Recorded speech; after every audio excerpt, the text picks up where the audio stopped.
Hey guys, তোমালোক সকলোকে class 10 সমাজ বিজ্ঞান পাঠ্যপুথিৰ অন্য এটা ক্লাছলৈ স্বাগতম জনাইছো আৰু আজিৰ এই ক্লাছত আমি আলোচনা কৰিম তোমালোকৰ সমাজ বিজ্ঞান পাঠ্যপুথিৰ পৰিৱেশ আৰু পৰিৱেশৰ সমস্যা।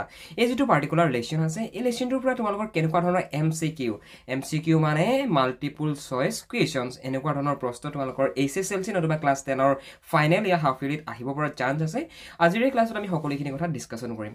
গতিকে তুমি যদি ক্লাছ 10ত পঢ়ি আছা তেনেহলে আজিৰ ক্লাছটো সম্পূৰ্ণ শেষলৈকে চাবা আৰু যদি কিবা বুজি নোপোৱাকৈ থাকে তেনেহলে আমাক সুধিবলৈ নাপাহৰিবা। অলৰাইট গাইজ, এক নম্বৰ কুৱেশ্যনটো মন কৰা। এক নম্বৰ কুৱেশ্যনটো আমাক সুধিছে গোলকীয় উষ্ণতা বৃদ্ধিত আটাইতকৈ বেছি অৰিহণা যোগোৱা গেছটো হ'ল গোলকীয় উষ্ণতা বৃদ্ধি যাক গ্লোবেল ৱাৰ্মিং বুলি কোৱা হয়। সেই গ্লোবেল ৱাৰ্মিঙৰ ক্ষেত্ৰত আটাইতকৈ কোনটো গেছে মিথেন নাইট্ৰাছ ক্ল'ৰ'ফ্ল'ৰ কাৰ্বন ডাই অক্সাইড এই গেছকেইটাৰ ভিতৰত কোনটো গেছে অতি গুৰুত্বপূৰ্ণ ভূমিকা পালন কৰে?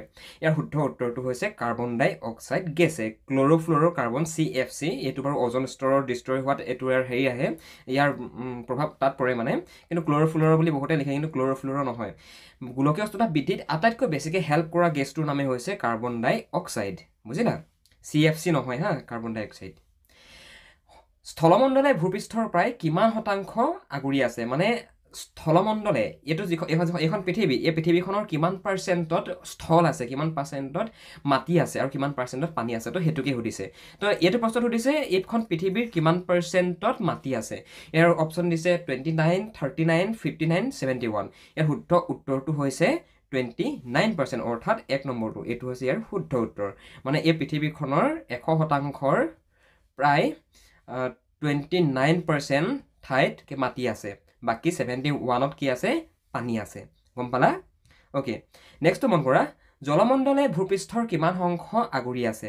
ইয়াৰ শুদ্ধ উত্তৰটো হৈছে 71%। আগৰ প্ৰশ্নটোত আমি কি পাইছিলোঁ যে এইখন পৃথিৱী, ঠিক আছে, এই পৃথিৱীখনৰ টোটেল 100%ৰ ভিতৰত আছে 29% মাটি আছে আৰু প্ৰায় 71% আছে পানী।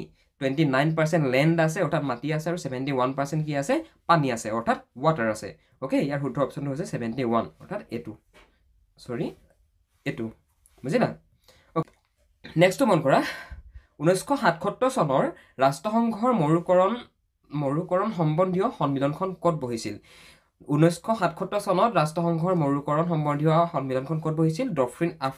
দক্ষিণ মহাদেশৰ নাইট বিটত নে কেলিফৰ্ণিয়াত নে আমেৰিকাৰ নাহৰ বিটত ইয়াত দক্ষিণ আফ্ৰিকাত। এইটো হৈছে তোমালোকৰ এটা MCQ। এইটো তোমালোকক আমি কুৱেশ্যন হিচাপে দিছোঁ। তোমালোকৰ যিসকলে জানা তলত কমেণ্ট ছেকশ্যনত তোমালোকে কমেণ্টত এই প্ৰশ্নটোৰ উত্তৰ লিখি দিয়া, ঠিক আছে? এইটো প্ৰশ্ন তোমালোকক আমি এজ এ হোমৱৰ্ক হিচাপে দিছোঁ। নেক্সট মন কৰা। জীৱমণ্ডলত এতিয়ালৈকে কিমান উদ্ভিদ আৰু প্ৰাণী চিনাক্তকৰণ হৈছে? উদ্ভিদ আৰু প্ৰাণী। চাৰ্লছ ডাৰউইনৰ এখন কিতাপ আছে, কিতাপখনৰ নাম হৈছে অৰিজিন অফ স্পেচিছ। মানে তাত স্পেচিছবিলাক মানে আমাৰ যিবিলাক জীৱ সেইবিলাক কেনেকৈ সৃষ্টি হয়, তাৰ অৰিজিনটো কি মানে, বুজিলা? সেই কিতাপখন পঢ়িলে এইবিলাক ডিটেইলছ পাই যাবা। এতিয়া আমাৰ পৃথিৱীত আজিলৈকে বৰ্তমান সময়লৈকে প্ৰায় 1.71 নিযুত উদ্ভিদ আৰু প্ৰাণীৰ প্ৰজাতি স্পেচিছ চিনাক্তকৰণ কৰা গৈছে। স্পেচিছ মানে প্ৰজাতি মানে গম পাইছা? নিশ্চয় বুজি পাইছা ন স্পেচিছ শব্দটোৰ মিনিংটো? যদি বুজি পাইছা কমেণ্ট ছেকশ্যনত লিখিবলৈ নাপাহৰিবা। 7টো মন কৰা। পৃথিৱীৰ সোঁমাজেদি অতিক্ৰম কৰা ৰেখাডালক কি ৰেখা বুলি কোৱা হয়? বিষুৱ ৰেখা, দ্ৰাঘিমা ৰেখা, অক্ষৰেখা নে কাল্পনিক ৰেখা? ইয়াৰ শুদ্ধ অপশ্যনটো কি হ'ব? শুদ্ধ অপশ্যনটো হ'ব এইটো, বিষুৱ ৰেখা। অ'কে, পৃথিৱীৰ সোঁমাজেদি যোৱা ৰেখাডালৰ নাম হৈছে বিষুৱ ৰেখা। তোমালোকে এনে মন কৰিবাচোন, পৃথিৱীখনৰ এখন পৃথিৱী ধৰি লোৱা, এখন পৃথিৱী, এই পৃথিৱীখনত তোমালোকে এনেকৈ কিছুমান মেপখনত এনেকুৱা আঁচ দেখিছা নহয় জানো? এইবিলাকেই হৈছে এইবিলাক মানে মানুহে কল্পনা কৰি লৈছে মানে, গম পাইছানে? এইবিলাকক মানুহে কল্পনা কৰি পিনে একোটা নাম দি লৈছে, বুজিলা? এচিড বৰষুণ সাধাৰণতে সৃষ্টি হয় কিয় সৃষ্টি হয় বাৰু? এচিড বৰষুণ সৃষ্টি হয় বিভিন্ন ধৰণৰ প্ৰাকৃতিক কাৰণত। প্ৰাকৃতিক মানে যিবিলাক মানুহে যিবিলাক নকৰিবলগীয়া কাম কৰে ইয়াৰ ফলতে এচিড বৰষুণৰ সৃষ্টি হয়। কেনেকুৱা অঞ্চলত সৃষ্টি হয় বাৰু? মেৰু অঞ্চলত সৃষ্টি হয় নে ঔদ্যোগিক অঞ্চলত সৃষ্টি হয়, অন্য অঞ্চলত সৃষ্টি হয় নে ঘাঁহনি অঞ্চলত? ইয়াৰ শুদ্ধ উত্তৰটো হৈছে এচিড বৰষুণ সাধাৰণতে সৃষ্টি হয় ঔদ্যোগিক অঞ্চলত। উদ্যোগ প্ৰতিষ্ঠানবিলাকৰ পৰা যিবিলাক বিষাক্ত গেছ ওলায় সেই গেছবিলাকৰ পৰাই লাহে লাহে কি হয়, সেইবিলাক বৰফৰ ৰূপ লৈ আকাশলৈ গৈ ওপৰলৈ গৈ যিহেতু ঠাণ্ডা ওপৰত আকাশত গৈ পিনে বৰফৰ ৰূপ লয় আৰু সেইবিলাক পিছত তললৈ পানী হিচাপে সৰি আহে আৰু যিবিলাকে নেকি আমাক বহুত বেছি ক্ষতি সাধন কৰে। ওকে 9টো মন কৰা 9টো হৈছে বায়ুমণ্ডলৰ উত্তাপ বৃদ্ধিত সেউজগৃহ গেছবোৰৰ ভিতৰত গেছৰ ভূমিকা সৰ্বাধিক কি গেছৰ মানে যিটো আমি গ্ৰীণ হাউচ গেছ বুলি কওঁ সেই বায়ুমণ্ডলত যে উত্তাপটো বাঢ়ি গৈছে বুজিছা নাই বায়ুমণ্ডলত যে উত্তাপ বাঢ়ি গৈছে সেই উত্তাপ বৃদ্ধিত সেউজগৃহৰ গ্ৰীণ হাউচ গেছৰ ইয়াত অৱদান অত্যাধিক মানে এতিয়া গ্ৰীণ হাউচ গেছৰ ভিতৰত কোনটো আহে মানে নাইট্ৰজেন হাইড্ৰজেন কাৰ্বন মন অক্সাইড ইয়াৰ কাৰ্বন ডাই অক্সাইড ইয়াৰ শুদ্ধ উত্তৰটো হৈছে কাৰ্বন ডাই অক্সাইড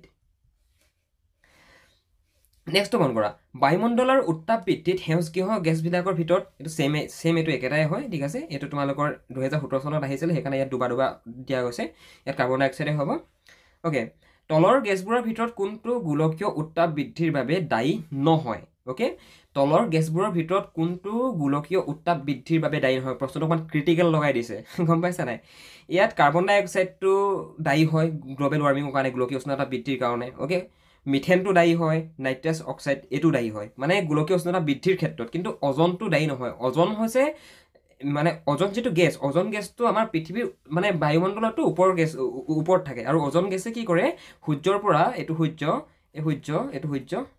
সূৰ্যৰ পৰা যি আল্ট্ৰাভায়োলেট ৰে আহে ন সেইবিলাকক মানে বাধা দিয়ে অজন গেছে গম পালা সেই এইটো অজন গেছ এইটো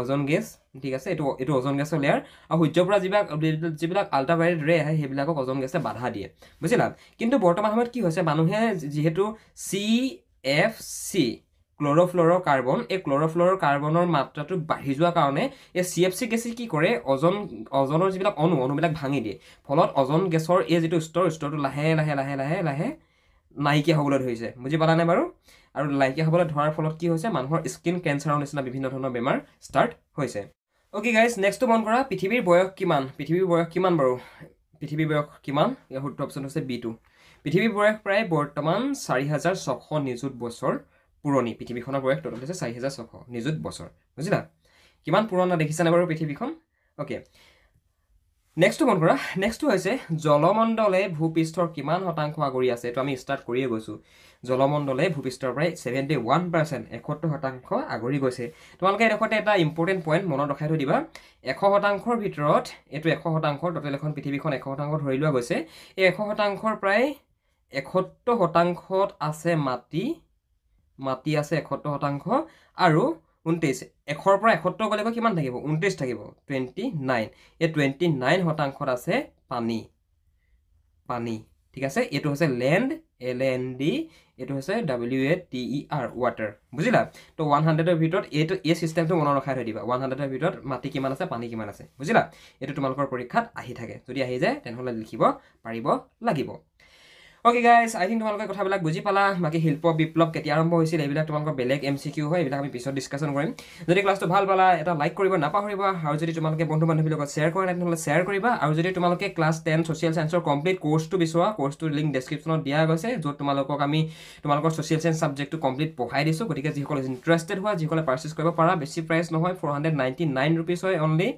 তোমালোকে যিসকলে ইচ্ছা কৰা কোৰ্সটো পাৰচেজ কৰিবৰ কাৰণে ডেসক্ৰিপচনত যেটো লিংক দিয়া গৈছে সেই লিংকত গৈ তোমালোকে কোৰ্সটো পাৰচেজ কৰিব পাৰিবা ওকে আগতে তুমি যদি মেট্ৰিক পৰীক্ষাৰ কাৰণে প্ৰিপাৰেচন চলাই আছা আৰু যদি তুমি ইংৰাজী বিষয়টোত এতিয়াও দুৰ্বল হৈ আছা তেনেহলে আমাৰ থ্ৰুদি তোমালোকে পঢ়িব পাৰা আমি তোমালোকক মেট্ৰিক পৰীক্ষাত ইংৰাজী বিষয়টোত কেনেকুৱা তোমালোকৰ কোৱেশ্চন আহিব তোমালোকে কোনখিনি গ্ৰামাৰ চাই যাব লাগিব তোমালোকে কোৱেশ্চন আনসাৰ পেটাৰ্ন বিলাক কেনেকৈ লিখিব লাগিব সকলোখিনি কথা আমি আমাৰ পাৰ্সোনেল অনলাইন কোচিংত আমি শিকাও গতিকে তুমি যদি মেট্ৰিকৰ এজন কেণ্ডিডেট হয় আৰু যদি তুমি ইংৰাজী বিষয়টোত এতিয়াও ক্লিয়াৰ হোৱা নাই তেনেহলে তোমালোকে আমাৰ থ্ৰুদি যদি বিচাৰা পঢ়িব পাৰা বন্ধু বান্ধৱীসকল আমাৰ একাডেমীৰ এডমিশন ফিজ হৈছে অনলি 499 रुपीस যত তোমালোকৰ গ্ৰামাৰ তোমালোকৰ টেক্সটবুক আৰু তোমালোকৰ যিখন সৰু সাপ্লিমেন্টাৰী ৰিডাৰ আছে গোটেই কেইখন পঢ়ুৱা হয় লগতে কোৱেশ্চন আনসাৰ বিলাকো বুজাই দিয়া হয় আৰু কোনবিলাক কমন পৰিব সেইবিলাকো শিকাই দিয়া হয় গতিকে তুমি যদি বিচৰা আমাৰ থ্ৰুদি পঢ়িবৰ কাৰণে তেনেহলে ওপৰত দিয়া ফোন নম্বৰটোত ফোন কৰা নতুবা ডেসক্ৰিপচনত এখন ফৰ্ম আছে ফৰ্মখন ফিল আপ কৰি দিয়া আমাৰ টিমে তোমালোকক কন্টাক্ট কৰি ল'ব